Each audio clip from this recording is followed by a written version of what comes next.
Numéro 10, le Lexus Hoverboard. Les ingénieurs de Lexus ne sont visiblement pas intéressés que par les voitures. La marque a décidé de développer sa propre version du skate volant de Retour vers le futur 2. Pour l'éviter, il utilise des supraconducteurs refroidis à l'azote liquide à moins 195 degrés. L'intérêt, pas besoin de batterie, ce qui permet de gagner en finesse et en légèreté. Le design a l'air franchement réussi, mais il a tout de même ses limites. La planche ne fonctionne qu'au-dessus d'une piste aimantée, et son autonomie dépend du réservoir d'azote, qui se vide en quelques dizaines de secondes. Autrement dit, le Lexus Hoverboard fait plus office de vitrine technologique que de véritable produit visant à être commercialisé. Numéro 9, le Rhino Bike. Voici une moto électrique tout droit sortie d'un film de science-fiction. Elle n'a beau avoir qu'une seule roue, elle est stable, facile à prendre en main et se contrôle entièrement avec les mouvements du corps. Mais contrairement aux apparences, il s'agit plus d'une alternative au Segway que d'un engin destiné à remplacer votre moto. Le véhicule est autorisé à rouler partout, même sur le trottoir et sur les espaces réservés aux piétons. Avec une autonomie de 40 km et une capacité d'emport de 120 kg, vous pouvez aisément fixer des porte-bagages et partir faire vos courses avec. Pour l'instant, son prix et sa date de sortie n'ont pas encore été annoncés. Numéro 8, le Wildcar. Ce micro-véhicule, récemment inventé par une société japonaise, a le mérite d'être discret et efficace. Avec le Wildcar, vous pouvez vous déplacer aussi vite qu'en courant et sans la moindre goutte de sueur. Pratique pour ceux qui ont tendance à partir en retard au boulot. Si l'utilisateur rencontre un obstacle imprévu, il suffit qu'il saute du Wildcar et celui-ci s'arrête immédiatement. Niveau taille, il n'est pas plus gros qu'un ordinateur portable et avec juste 3 kg, vous pouvez le ranger dans un sac à dos sans problème. Il est déjà disponible en précommande et devrait arriver sur le marché fin 2017 pour un prix de 750 €.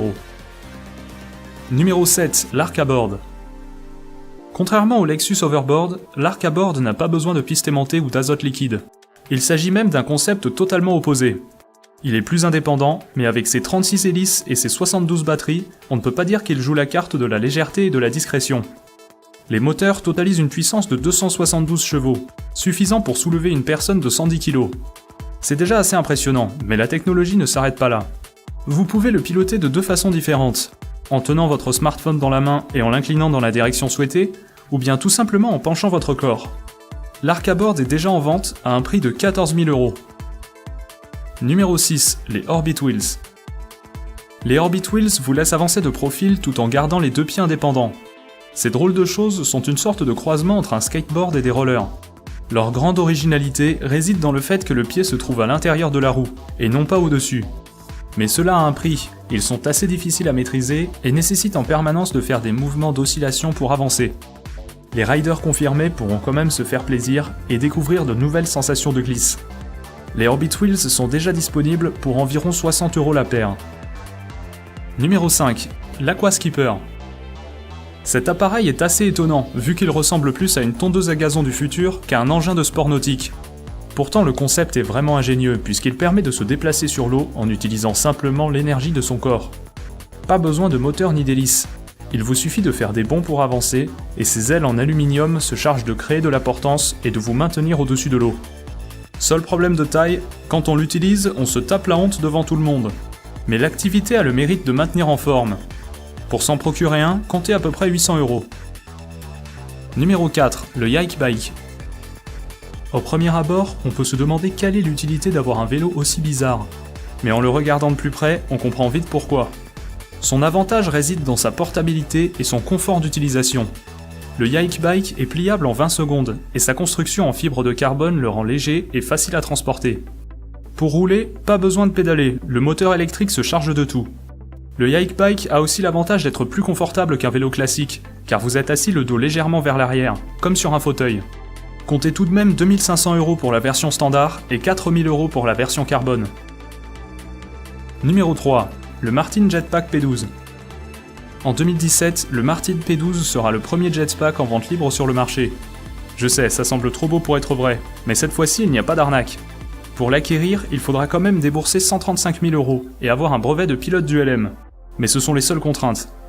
Avec un plafond de 1000 mètres d'altitude et une vitesse de 75 km/h, les performances sont plutôt bonnes. Et rassurez-vous, son utilisation n'offre aucun danger particulier. Il est facile à piloter et se stabilise tout seul en vol. Au cas où le moteur venait à s'arrêter, le pilote peut déployer un parachute de secours et atterrir en douceur, quelle que soit l'altitude. Numéro 2, l'Aero-X. L'Aero-X est ce qui se rapproche actuellement le plus des motojets de Star Wars. Ses larges rotors en carbone lui permettent de s'élever jusqu'à 4 mètres au-dessus du sol et d'atteindre une vitesse de 72 km/h. Niveau prise en main, c'est assez intuitif. Il suffit de tourner le guidon comme sur un 2 roues classique. Et avec une autonomie d'1h15, on peut dire que l'engin semble plutôt au point. Sa date de sortie est prévue pour l'année 2017. L'Aero-X sera alors disponible au grand public pour un prix de 80 000 €. Numéro 1. La Quant FE. La Quant FE est une voiture qui utilise un carburant révolutionnaire et quasiment sans compromis. Ses réservoirs ne contiennent non pas de l'essence, mais 2 liquides ioniques de charge opposée. Cette technologie est supérieure à tout ce qui a été essayé jusqu'à présent. Les liquides ne polluent pas, ne sont pas inflammables et permettent un rendement très élevé. Avec une puissance de plus de 1000 chevaux et 800 km d'autonomie avec un seul plein, la Quant FE reste tout simplement inégalée. Pour l'instant, seuls quelques prototypes ont été construits, mais la marque espère bientôt commencer la production et assure que le véhicule est déjà très fonctionnel.